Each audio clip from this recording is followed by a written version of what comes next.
जय कांग्रेस, जय कांग्रेस, जय कांग्रेस। చేతి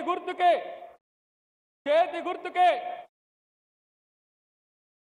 గౌరవనీయులు అక్క సీతక్క,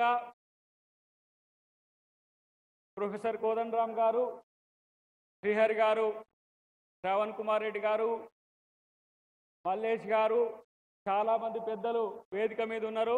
అన్న వచ్చే టైం అయింది కాబట్టి ఒక 2-3 అంశాలు మీ ముందు చెప్పి నేను ముగిస్తాను. మిత్రులారా, ఆదిలాబాద్లో ఈరోజు జరుగుతున్న రాహుల్ గాంధీ గారి సభ బీజేపీకి వణుకు పుట్టే విధంగా ఉంది. మిత్రులారా, మీరు గుర్తుపెట్టుకోండి.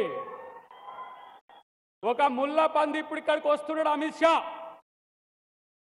షా, నువ్వు రిజర్వేషన్లు ఎత్తేస్తా అని చెప్పలేదా? రిజర్వేషన్లు ఎత్తేస్తా అని చెప్పి ముస్లింలకు మేము రిజర్వేషన్లు ఎత్తేస్తాం, నీ పార్టీ ఓడే ఇలా రాజ్యాంగాన్ని నేను రద్దు చేస్తా అంటున్నా దరిద్రుడా. నేనంటున్నా, రాజ్యాంగాన్ని రద్దు చేస్తే బీజేపీలోని పాతాళంలోకి తొక్కుడు అనే విషయాన్ని గుర్తుపెట్టుకొని మీరందరూ కూడా. నేనంటున్నా మిత్రులారా, రాముణ్ణి మొక్కుడే బీజేపీని తొక్కుడు అనే విషయాన్ని మీరు గుర్తుపెట్టుకోరు. ఎవడప్ప సొమ్మిరా రిజర్వేషన్లు? మోడీ ఇచ్చిండా? అమిత్ షా ఇచ్చిండా? ఆర్ఎస్ఎస్ ఇచ్చిందా? బీజేపీ ఇచ్చిందా? ఇవాళ మీరు రిజర్వేషన్లు రద్దు చేస్తామంటాం. రాజశేఖర్ రెడ్డి గారు ఎవరికి రిజర్వేషన్లు ఇచ్చిండు? ముస్లింలలో వెనుకబడిన తరగతులకు రిజర్వేషన్లు ఇచ్చిండు. ముస్లిం రిజర్వేషన్లు ఇచ్చామని చెప్తాడు దరిద్రుడు అమిత్ షా. నేను అంటున్నా మిత్రులారా, ఈరోజు వాడే మన రాష్ట్ర ముఖ్యమంత్రి మీదకి ఇవాళ పోలీసులు పంపించిండు. అమిత్ షా రేవంత్ రెడ్డి వెంట్రుక కూడా బీకలేవు, గుర్తుపెట్టుకో. నీవు ఫేక్ వీడియో లక్షలు తయారు చేసిన నీ పార్టీ, లక్షలు తయారు చేసి గాంధీ కుటుంబం మీద, సోనియా గాంధీ గారి మీద, కాంగ్రెస్ మీద ఇలా అబద్ధాలు చెప్పిన మీరు, ఎవరో ఫేక్ వీడియో క్రియేట్ చేస్తే రేవంత్ రెడ్డి గారి మీద హోంశాఖ ఇలా కేసు పెడుతుంది. ఢిల్లీ పోలీసులు గాంధీ భవన్కి వస్తారు. అంటే మీరు అబద్ధాలు ఫేకులు చెప్పిన వాళ్ళు మీరైతే రేవంత్ రెడ్డి గారి మీదకి వస్తున్న పరిస్థితి మేము చూస్తున్నాం. ఒక విషయం మిత్రులారా గుర్తుపెట్టుకోండి, ఇవాళ ఇక్కడ ఇది కొమరం భీం గడ్డ, నిజామాన్ని తరిమి కొట్టిన గడ్డ ఇది.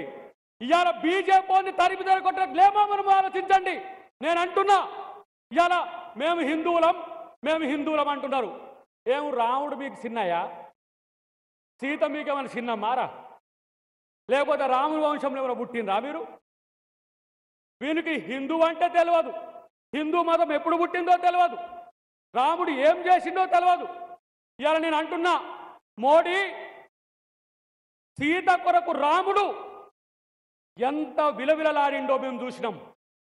ఇవాళ నీ సీతమ్మను నువ్వు ఏలుకోవట్లే, నువ్వు మోడీవి, నీ భార్యను కూడా ఏలుకోలేనివి. ఈ దేశం ఎట్లా వెళ్తావో మీరు ఆలోచించాల్సిన అవసరం ఉన్నది. ఏక్ నిరంజన్ గాడు సీతారాముడ సమేత లక్ష్మణుడితో కూడిన ఆంజనేయుని మనం భద్రాచలం రామాలయంలో పెట్టుకున్నాం. ఏడ్చే రాముణ్ణి బాలరాముణ్ణి అని చెప్పి అలా రామాలయం కట్టినాం. రామాలయం కట్టడమే కాదు చెప్తున్నా మిత్రులారా, గుర్తుపెట్టుకోండి, పక్కనే బాబ్రీ మసీద్ కూలిన ప్రాంతంలో కూడా కట్టుతున్నారు. కానీ ముస్లింల మీద విషం చంపుతున్నారు. ఎందుకు ముస్లింల మీద విషం చంపుతున్నారు? పాకిస్తాన్కు పొమ్మంటే నా దేశం పాకిస్తాన్ కాదు, నేను భారతదేశంలో పుట్టిన, ఈ దేశంలో పుట్టిన ముస్లింను, ఈ దేశవాసిన అన్న ముస్లిం మీద మీకు ఎందుకు రాకసి ఇంత అని చెప్తున్నా. నేను ఈరోజు నేను చెప్తున్నా, గుర్తుపెట్టుకో మిత్రులారా, మోడీ అనేటోడు చేతగాని దద్దమ్మ, అమిత్ షా లాంటి లఫూట్ గారిని పట్టుకొని ఇలా దేశాన్ని దోచుకుంటున్నారు.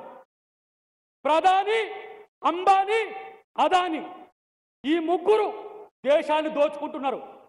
తినే పప్పు మీద, ఉప్పు మీద, చపాతీ మీద, పుల్కా మీద, పెరుగు మీద ట్యాక్స్ చేసే దరిద్రులారా, ఎవరిని దోచుకుంటున్నా మీరు? ఈ దేశంలో ఉన్న 120 కోట్ల మంది హిందువులను దోచుకునే దరిద్రులు వీళ్ళు. పాకిస్తాన్కు పెట్రోల్ అమ్మితే 45 రూపాయలు, శ్రీలంకకు పెట్రోల్ అమ్మితే 45 రూపాయలు, మనకు పెట్రోల్ అమ్మితే 100 రూపాయలు. మీ బొందర మిమ్మల్ని ఇలా పాతాళంలోకి తొక్కుతుంది దేశం. ఇలా మోడీ, అమిత్ షా ఈరోజు బీజేపీ ఆర్ఎస్ఎస్ ఎన్ని కుట్రలు చేసినా కూడా కాంగ్రెస్ పార్టీ రాహుల్ గాంధీ నేతృత్వంలో ఇలా దేశంలో కాంగ్రెస్ పార్టీ రాబోతున్నది. ఇక్కడ రాహుల్ గాంధీ గారు ముఖ్యమంత్రి అయినరు, రేపు దేశంలో ఇక్కడ రేవంత్ రెడ్డి గారు ముఖ్యమంత్రి అయినరు, రేపు దేశంలో రాహుల్ గాంధీ ప్రధాని చేయడమే మన లక్ష్యంగా ఉండాల్సిన అవసరం ఉంది. చివరగా ఒకటి రెండు అంశాలు చెప్పి ముగిస్తే మిత్రులారా, ఇక్కడ ఒక బక్కాన తిరుగుతున్నాడు. ఆయన నాది గులాబీ అంటున్నాడు. గులాబీ అంటున్నాడు, ఆయన నా గుర్తు కారు అంటున్నాడు. కాదు, బీజేపీ ఇంకో రూపమే బీఆర్ఎస్, పువ్వు ఇంకో రూపమే కారు. మనం బీజేపీకి వేసినా కారుకేసినట్టే, కారుకేసినా పువ్వుకేసినట్టే. గుర్తుపెట్టుకోండి, చెయ్యి గుర్తు కోటేయాల్సిన అవసరం ఉన్నది.